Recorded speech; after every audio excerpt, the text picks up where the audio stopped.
Hey, what is up, guys? Welcome back to the Rippin Reptile Podcast. This is episode 8, and today we're going to be talking about herping and animals, just reptiles generally in the wild.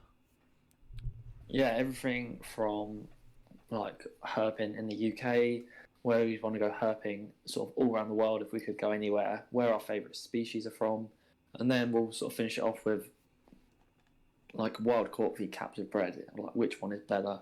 Obviously, what we want to try and move forward to in the hobby. So we'll talk about everything in between. So let's start off with us talking about herping. We'll start off with kind of the naff one, is herping in the UK. I personally don't think herping's the best in England. In terms of what you can find, it's not the best. Yeah, we tried it. We did, but we tried it like it was like autumn, so yeah, it wasn't a great time. If you do it in like the spring and summer stuffs, because obviously the UK gets quite cold in sort of the winter and the autumn, so a lot of stuff brumates or hibernates, so you don't get an opportunity to find stuff. They're going to be like either underground or in burrows and stuff like that. Yeah. So we didn't really get an opportunity to see stuff, but like there is stuff there. It's just maybe not the most exciting stuff. If you compare it to other places. Yeah. So like I like slow worms. Slow worms are cool. I used to catch them as a kid and stuff. Yeah. And we have like a few species of frog and toad and newts and stuff, but there isn't really anything other than that, like, no. Like if you found like an adder, that'd be cool.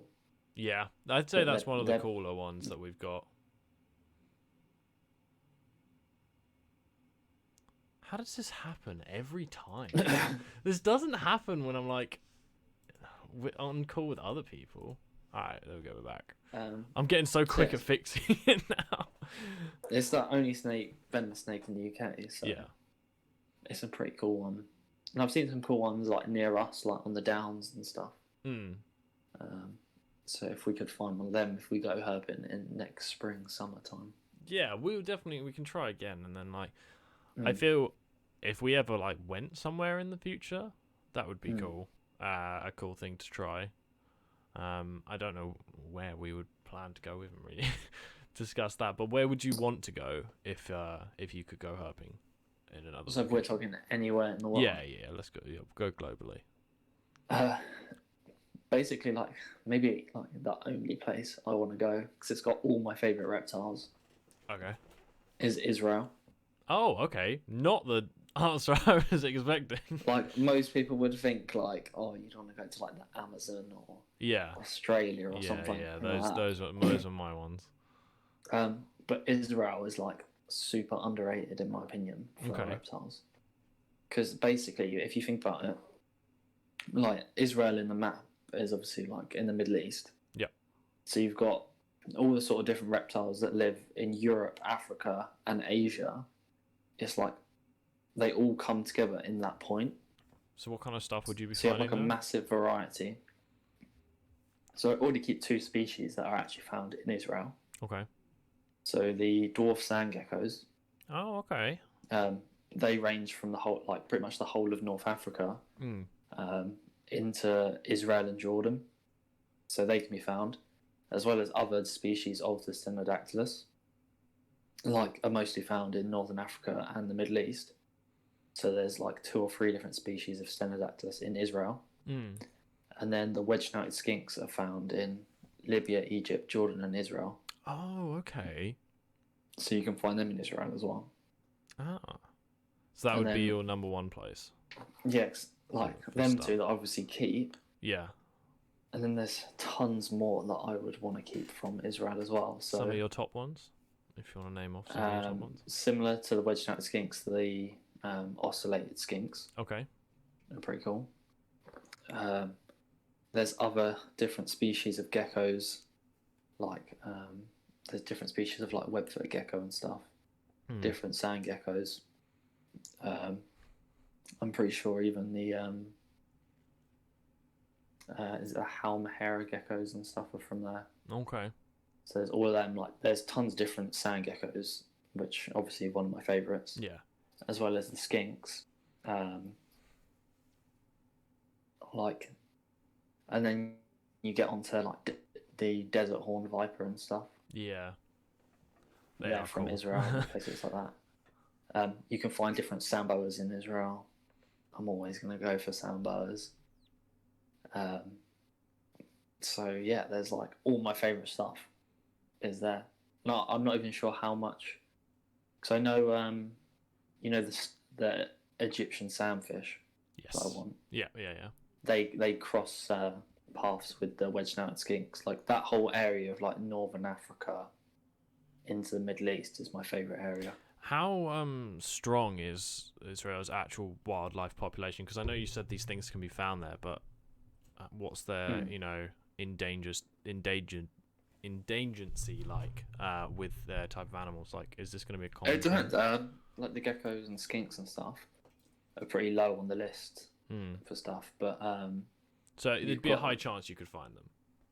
Oh yeah, definitely. Yeah. The only one, like, there's different species of tortoise and stuff. Okay. Obviously, we've got Norris, the Mediterranean tortoise. You get populations of them in Israel. Obviously, there'll be like a different subspecies because there'll be in a lot of hotter climates and stuff. And then I think the Egyptian tortoise that we saw at London Zoo even goes into that sort of range as well. Oh, okay. They're like Testudo aegypticus or whatever. It's just really cool. There's like, obviously you do have to be careful when you're doing it because like there's the desert horn vipers, there's a few different viper species. Yeah. And there's quite a few different cobra species as well. So you definitely have to be careful where you're treading. You probably need like, it'd be good to get a guide. Yeah, that's what I was thinking. Get some kind of guide to be like, you know, this is a popular spot. Especially because obviously, like, at the end of the, you're in the Middle East as well. At the end of the day, like, yeah. You don't want to be wandering around the desert, just two guys. And getting in lost a Jeep or anything like that. No, definitely. I just prefer the desert species anyway, and I feel like I'll end up keeping a lot of Israeli species. Okay. Anyway, but yeah, where would you? Australia is always one that's been up there. In terms of like how cool it would be to see a bearded dragon in the wild, or something along those lines. Because I've watched loads of videos of like Coyote Peterson and people like that who find them in the wild, which is pretty cool. But just somewhere like Madagascar, for multiple reasons. A, the species that you can find out there, but B, like it's not got a lot of time left, and I know that's like the saddest thing to say, but it is decreasing with forestation, and the endangered species also, you know, seen in the wild dropping as well. Because if you look at some photos of like 30 years ago versus now of Madagascar, then it is just. It's probably one of the most like biodiverse. Like other than probably the Amazon. Yeah. Because Madagascar's like been disconnected from Africa. Yeah. Like all the different chameleon species that you get there are pretty crazy. Like there's so many different like amphibian species, and obviously amphibians are quite like under threat with like the whole chytrid fungus and stuff like that. So like a lot of the populations are declining there. And that's what I mean, is that's why I would want to go sooner than later, because I think they might lose the chance. They've got one of the most endangered tortoise species there as well. Oh, which one is it? The plowshare tortoise, I think it's called. Let's see if I can Google this. I want to see what this looks like. It's similar to like it's similar to like a radiated tortoise. Oh, okay. Plowshare, like Plough. Oh, okay. Oh, these guys look cool. But they're like massively trafficked. Yeah. Because if you think about what for, like the shell, the pet trade, and their shells as well. Yeah. But like obviously, if you're living in Madagascar, like it's one of the poorest countries in the world, and like if you sell one of them tortoises, it's gonna feed your family for like people, it's like ages. Like it's Golden really hard. Tortoise sells for 40,000. It's almost like you can't really blame the people because they haven't really like. It's more of like an economic, social problem. Yeah, it's cool though. They look cool, but yeah, they're selling for like 40, 50,000. They find all the time, like in the forest, there'll be like a little like camp with like these pens with loads of the tortoises in, where people are like just collecting them from the wild, and waiting to like ship them off and stuff. Not the best. Not great. Not the best. But that's what I mean is I'd want to go sooner than later to go and see something like that. And I think it would be a cool adventure as well, like kind of backpacking it through as well. Yeah, again, it's probably not the safest place. Oh no, you'd go as a team. You wouldn't. It wouldn't just be me and you. You'd go as like a group expedition or something along those lines. You get to see more than just reptiles, because obviously, like it's the only place you can see lemurs and stuff. So all the different species of lemurs and stuff. So yeah, so I think that would probably be my number one choice. Then Australia. Australia just based on all the wildlife that you can find out there. Yeah, it's pretty unique. It is. And it's such a wide area. Like you think of Australia desert, but if you go to like the Northern Territories and stuff, it's pretty like jungle. And like the population there of actual people is like hella low. It's all just surrounded by like Sydney. Yeah. And then when you start to actually get further out, it's like a couple miles till your neighbour, and it's just that kind of thing is just ridiculous. If you think about how dense England is, and in terms of square foot per person, they've got some cool gecko species like the knobtail geckos and stuff. And like there's always like, have you heard of the thorny devil? It's like a lizard. It's all like spiky and stuff.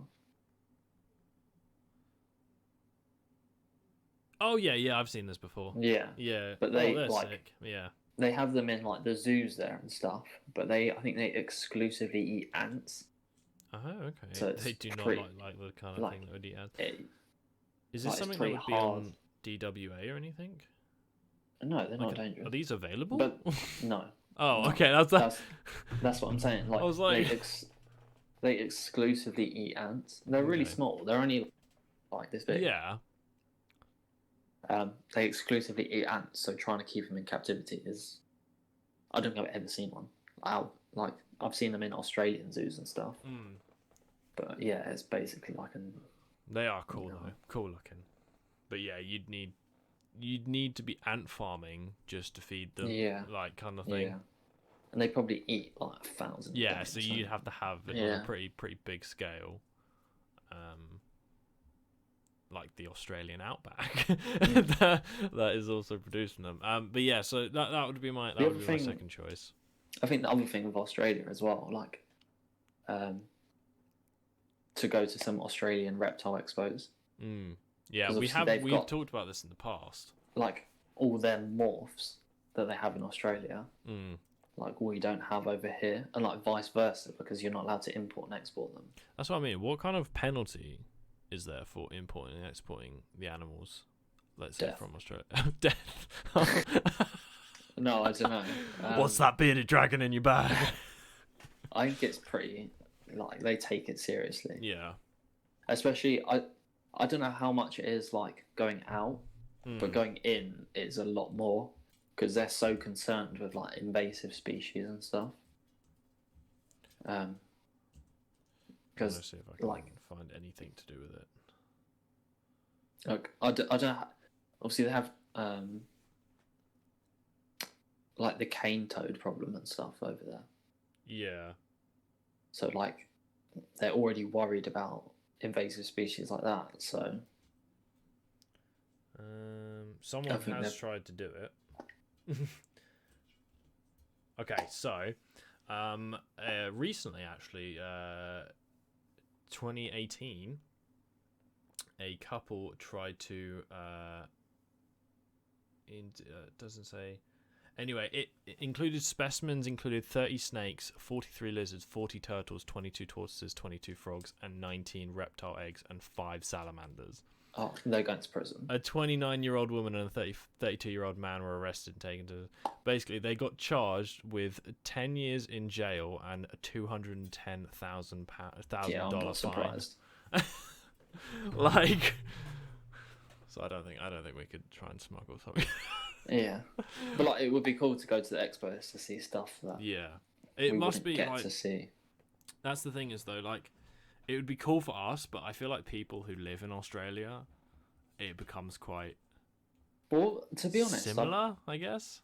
Like I thought that originally, I was like, oh man, if I lived in Australia, I'd only be able to keep Australian reptile species.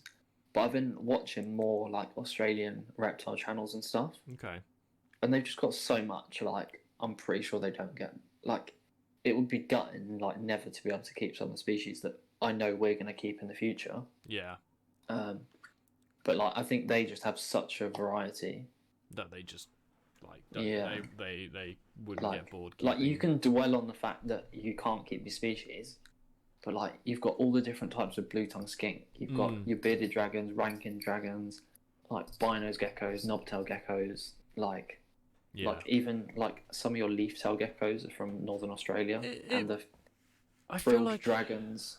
It would be quite weird though, keeping animals that are from where you're from, if you know what I mean. Because to us, it's like exotic animals. Yeah. But then it would still be an exotic animal, but like you could find them in your garden. I feel like that'd be. The only thing with that though, like you're only allowed to keep native species, but you could have animals that wouldn't survive in your back garden in Australia because Australia's so big. Yeah. If you had like species from the centre of Australia, like knobtails and bearded dragons and stuff, and then you went up to like the Northern Territories where it's jungle and you released them there. Yeah, of course. They're just not going to be like, they're not going to survive. Like it's such a massive country that. It's not like you're stuck to one. You could still do bioactive jungle habitats and your desert habitats. Yeah, no, I see what you're saying. Yeah. It's just weird that you can find them in your garden. Yeah, and there's all like the monitor lizards and stuff. Yeah. Keep a saltwater crocodile. You've got the space. Like. But yeah, like I would say Australia is the top one, but. It's a long way to go as well. Oh yeah, travelling from here, definitely a long flight. Other than that, I don't know where else I would want to go in the world for reptiles. Like the Amazon doesn't really interest me too much. Yeah, I mean, obviously, like the species are cool, but I think very cliche. It'd be just too much. I feel like it'd be uncomfortable. Yeah. I wouldn't enjoy it as much. No, yeah, I feel like... Yeah, I don't know. I can't really think of anywhere else that I would want to go. I'm just trying to think about like my favourite species and where they're from and stuff. Yeah. Like, I've always thought about Israel and it's just the coolest. Do you think you will ever go? That'll probably be like one of the only places I go. I think, because it'll be cool to do it. Yeah, like I'd like to see like pancake tortoises and stuff. Yeah. In Africa, but they're like critically endangered, so it'd be hard to find them and stuff like that. No, of course. Yeah, I don't know what else. The other thing with Israel, they've got loads of scorpion species that are cool. I feel like those be quite scorpions. Easy to find. Because like you could go out at night with your UV light. And search for them and stuff. Yeah. I've watched like quite a few clips like that on YouTube of people out there with the UV light searching, and that's pretty cool. But yeah, no, I think it'd be quite cool to do, like maybe like Mexico, or like Arizona. I was thinking Arizona. Because Arizona, like you've got a few different rattlesnake species, Yeah. which obviously are cool. Yeah. You got your Gila monster, Yeah. which is cool. Or if you want to go to Mexico, you got the Mexican bearded lizard, which is similar. You got like the gopher tortoise and stuff. Yeah. So you're talking like venomous snakes, like venomous lizards, tortoises. You got your Arizona desert hairy scorpions, like June scorpions, Arizona bark scorpions. Like you're not limited. I know I prefer desert stuff. That's probably why I'm saying it. But... No, another thing would be because my parents talk about it. When they went on their honeymoon, they saw Komodo dragons on the beaches. I feel like that would be a cool thing to see. And I know you're not allowed to approach them. Yeah, and they close off the beach if they're there. Yeah. But it would probably be cool to see them in the wild. Like, I would link that in with if you were going to Australia. Yeah. Probably go to Komodo at the same time because, like, the Komodo on its own, there's not a lot else there. Yeah. No, it'd just be one of those things. I'm like, there's a few individual species I'd just like to see. Yeah. Like if you went to the Galapagos to see the tortoises, the tortoises, and then like the marine iguanas as well. See, yeah, there's a few individual species where I think that would be cool to see in the wild, but then that would mean going to certain locations to try and find them. But yeah, no, yeah, I think that's kind of it for where I would want to go in terms of like herping, because I feel like herping, doesn't come close if you are going through the forests in Madagascar or anything like that. Yeah, I wouldn't really consider that herping. Yeah, like back to the UK. They are thinking about reintroducing some species, which would be cool. I think you were telling me about this. Yeah, because there's a cool YouTube channel and Instagram, like Celtic Reptile and Amphibians. Okay. And they're basically looking at native species in the UK and native species to Europe, but they like used to be in the UK like a few thousand years ago and stuff. Yeah. But we either like made them extinct in the UK or whatever because we're humans. So like we don't currently have any native turtle species. Okay. We have a few like North American species, like the red-eared sliders, that are just like invasive. Yeah. And there was a soft-shelled turtle in one of our local ponds as well. Yeah. So, do you know some of the species off the top of your head? Of what? Of the ones that they are looking to reintroduce? Yeah, it's only one. It's okay. It's the European pond turtle, which is. It's not boring, but it's. I gotta search this one up. Some of them can have like cool like yellow spots and stuff. It doesn't look like a terrapin. It is like a turtle. Yeah.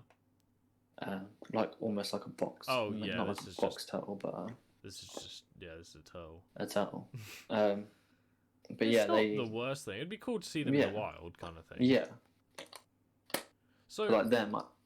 How do they go about doing this? Like, what kind of scale of re-release are we talking about? I think at the moment they're currently like breeding and setting up captive breeding of them. They've just expanded their facility at Celtic Reptile and Amphibian. Yeah. I don't know what they're like. They've secured funding, I think, from different places to like help them with it. But I don't know what their like release program. Yeah, that's what I mean. Is like I want to know on this podcast and stuff. Yeah, like are they going to be? I just want to know the scale of what they're releasing. Like how many are they releasing? So they don't monthly, weekly. Then I don't think they're releasing anything at the moment. Yeah. So they're just going to do one huge release. But they don't just do the European pond turtle. So they do like natterjack toads, which are endangered in the UK. So they do them. They do like moor frogs, common frogs, stuff like that they're breeding that are endangered in the UK. They do slow worms and stuff like that. They do a lot of rescue stuff with slow worms as well that have been attacked by cats and stuff. Yeah. There's sand lizards, which are similar to like the jeweled lacertas and stuff. What, that native here? Sand lizards, yeah. I'm pretty sure they're critically endangered. I was going to say, what I what think- sand are they living in?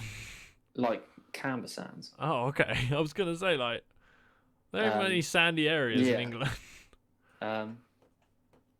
They're pretty cool and stuff like that. And then It would be work cool to with- get them on this podcast and basically explain a ask bit them more about about what they're doing. Yeah. because they've got two species that I know I want to keep. Is I've already mentioned it because they're from Israel as well. Yeah. The ocellated skink. Yeah. Which is the same genus as the wedge-snouted skinks. It's just a different species. Mm-hmm. So they can be found in sort of southern Europe, northern Africa, and the Middle East. So they work with them as like a European species, not as a like something I think they're gonna release into the UK. Yeah. So they have them, which are really cool.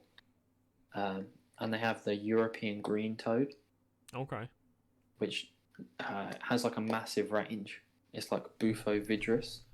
And you said you want to keep these? Yeah, so I think there's different subspecies though, and I don't know what subspecies they keep, but it can be found throughout Europe, northern Oh, they Africa, look cool. and the Middle East. So there's the Egyptian green toad, which I think is the prettiest one. Egyptian Um, green toad. Oh, okay. I think it's got like the most contrast. It's got like a light brown and then the darker green spots. But I looked on their Instagram. If you go on their Instagram, they've got some pretty cool ones, or their YouTube. I can't remember.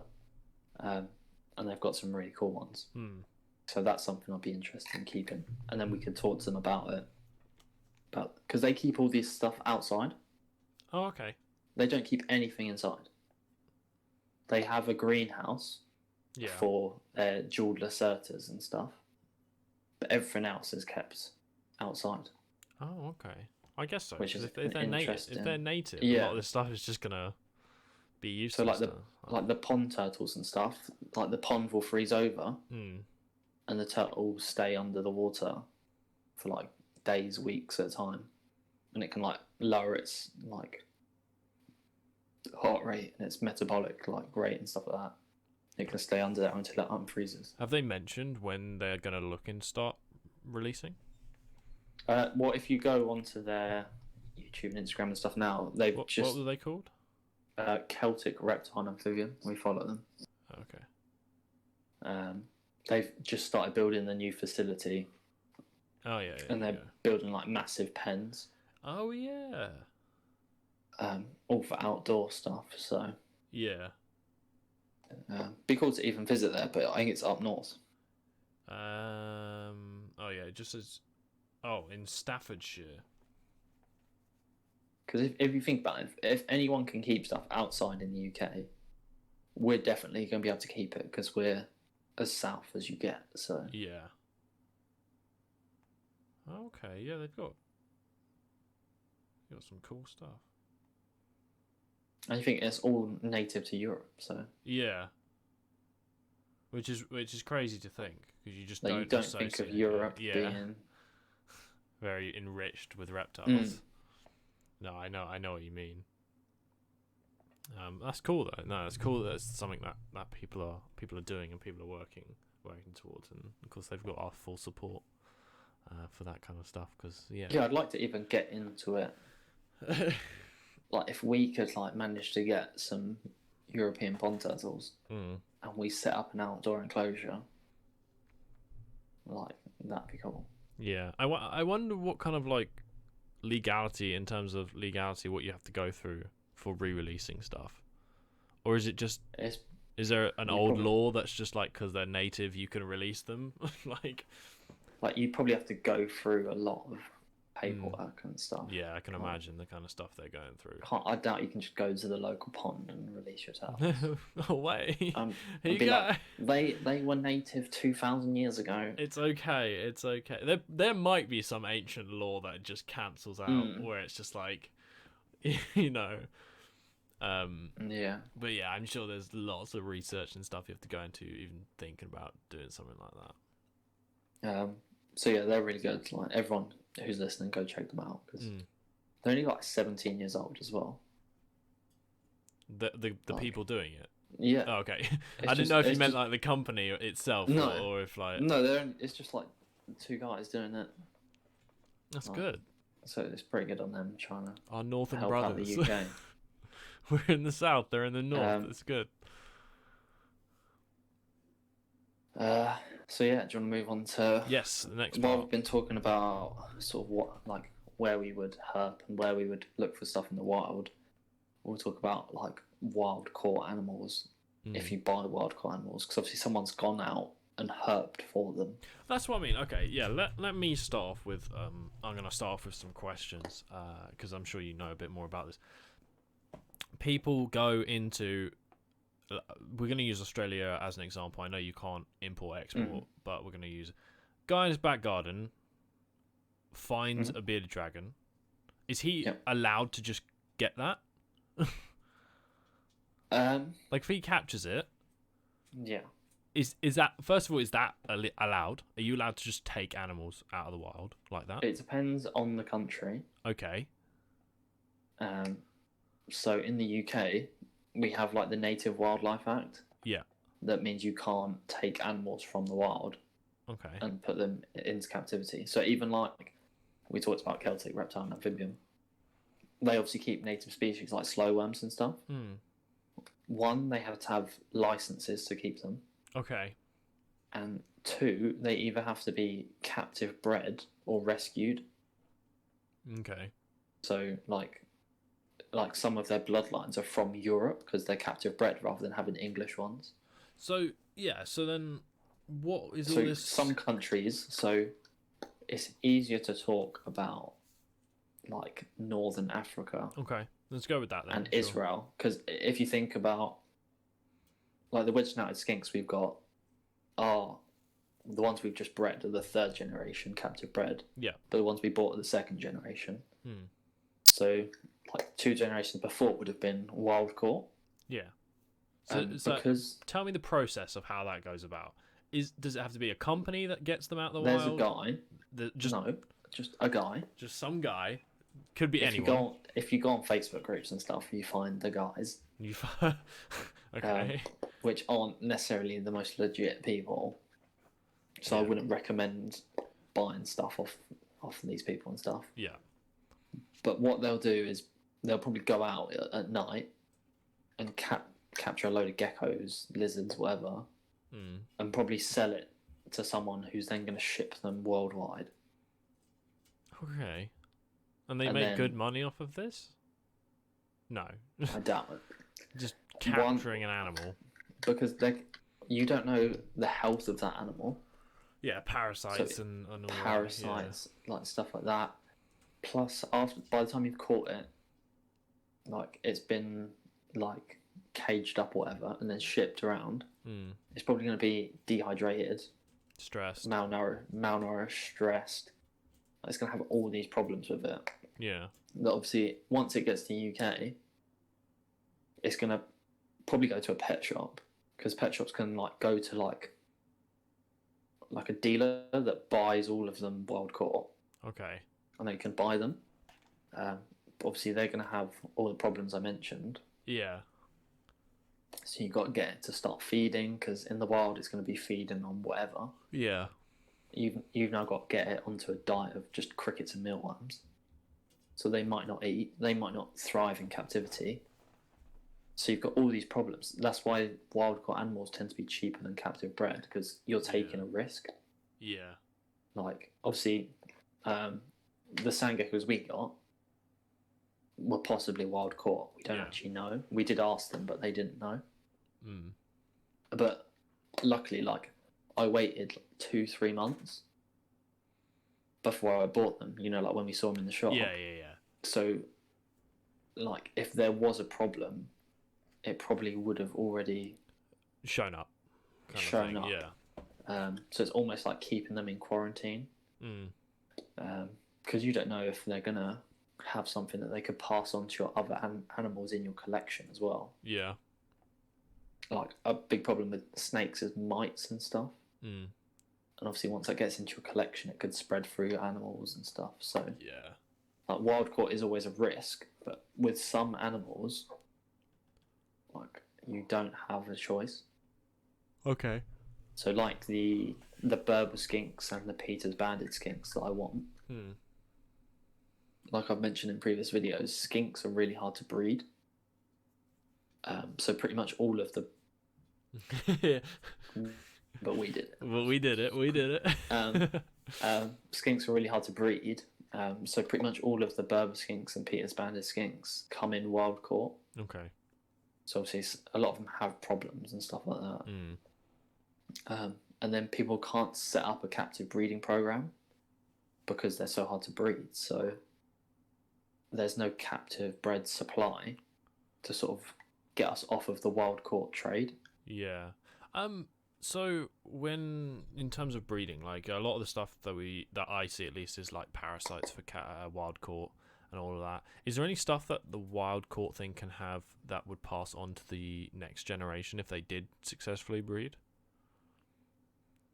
Or if you've bred them, then the next set will be healthy, good, like. Yeah, they can't pass on any. That's what I meant. Is there anything that they can have that would pass on? Most of the parasites would be either in their, it would be in like their gut or an intestinal system.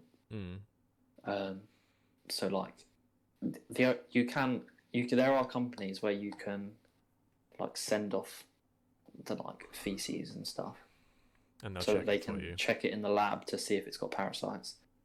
And then there's also like deworming, like you can deworm your dog and stuff. You can deworm your wild caught animals, but you have to be quite careful. You don't want to just buy it wild caught, then go straight into the like deparasiting it. Yeah. Because you need to like feed it up, and because that takes a lot out of it, the process of getting rid of the parasites. So you might need to keep it for a few months to raise its body weight and stuff like that. Make sure it's rehydrated, make sure it's not stressed from the move, it gets settled before you then to start treat the parasite problem. Yeah. The only way it would be if you had an animal that had parasites and then you kept it with the adults, you could possibly pass it on. But if you had the animals long enough that you know that they didn't have parasites, then you could keep them together. Nice. Yeah. So other than the skinks, do you think there's anything that we would look in, even considered buying wild caught? One thing I would like to say about wild caught stuff, like if we consider getting the skinks that are wild caught, I think the only people that should buy wild caught are people that intend to try and breed it. Yeah. Because I don't think you should buy a wild caught animal just to keep it as a pet. So like ideally you'd want to buy the wild caught animals to set up a breeding project so that people didn't have to buy wild caught animals. Yeah, of course. Like that's my opinion with the wild caught system. Yeah. Oh no, I totally agree. Yeah. No, I know the angle. I don't think we should just take animals out for the pet trade, like. But then I don't know where you draw the line between just letting people buy whatever or sell it to people that do intend to breed it. Yeah, that's what I mean. Is I feel like in a way I feel like the wild caught should stop at the pet shops. If you know what I mean. Like I don't think they should get them in to then be sold off again. Yeah. I feel like it should stop at the shop, and if they produce then offspring, then the offspring get sold and released and all that. Or they sell it to someone who has like previous experience. Yeah. Like with a similar species that has shown that they can breed reptiles. Not little Tim on his 15th birthday. Yeah. Wanting a reptile. No, yeah. It definitely like. There shouldn't be so much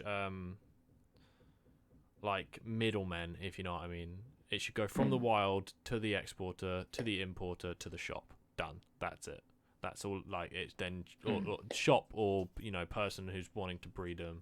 Yeah. And then I feel like that would help not only would that boost the actual reptile community, because more like if you're intending to breed them and you can get them successfully bred, then gives you more options. You'll also be buying healthier reptiles. You wouldn't have all the stress of worrying about, because I'm sure buying, wild caught is a stressful experience. Yeah, like I feel like not necessarily all pet shops, but some pet shops won't give you all the information because obviously if you buy a wild caught animal, it's going to be cheaper. You can sell it for cheaper.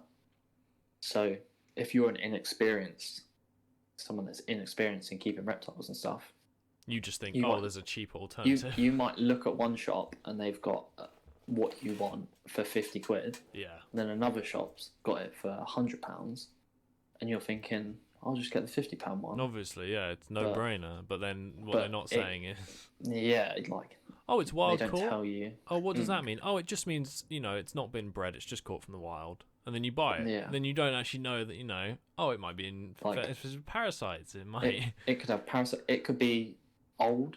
Yeah. Like you could buy it. Like if it's captive bred, they're usually raising it up for a few months to maybe a year before they sell it to you. And then you've got that whole animal's lifespan, which is usually 10, 20, however many years, that that you've got. If you're buying an adult from the wild, it could be only a couple of years away from dying. Could be more Even likely if it does, aggressive as well, because definitely. Captive breds, you've got growing up around humans, getting used to it. We've already noticed with the geckos that we've bred that they've had more interaction with people, so that they're more socialized. Like some of these wild, especially like with snakes and stuff, some of the wild caught species, like you're not going to be able to handle it. I feel even some of the captive bred stuff as well, depending on where you get them from, some don't have social interaction as well. And I think that depends on. It depends on the place and where you're getting them from. If you got it from like someone that maybe only bred that one species and they had the time to put into it and stuff like that. Whereas if you got it from like a big breeder or maybe a pet shop, that definitely like some of the big corporate ones where it's the goal is to get them in, get them out. Yeah, they're not trying to socially make them a better reptile or pet for you to keep. They just want to make the money. They don't really care about that stuff. Yeah. I mean, it all comes down to that. They just want to make the money. So it is that there's a lot more research. I guess the bottom line is there's a lot of research you need to put in before you actually purchase something, instead of going off a whim like a few things we see online in certain forums and places. Just definitely you need to do your research. Yeah, especially as well, be careful when you are doing your research because when you see the name of the animal you want, you'll see WC, which is wild caught. But CB isn't always captive bred. Sometimes it's captive born. Okay. Which basically means, they do it a lot with the savannah monitors. Yeah. And tegus.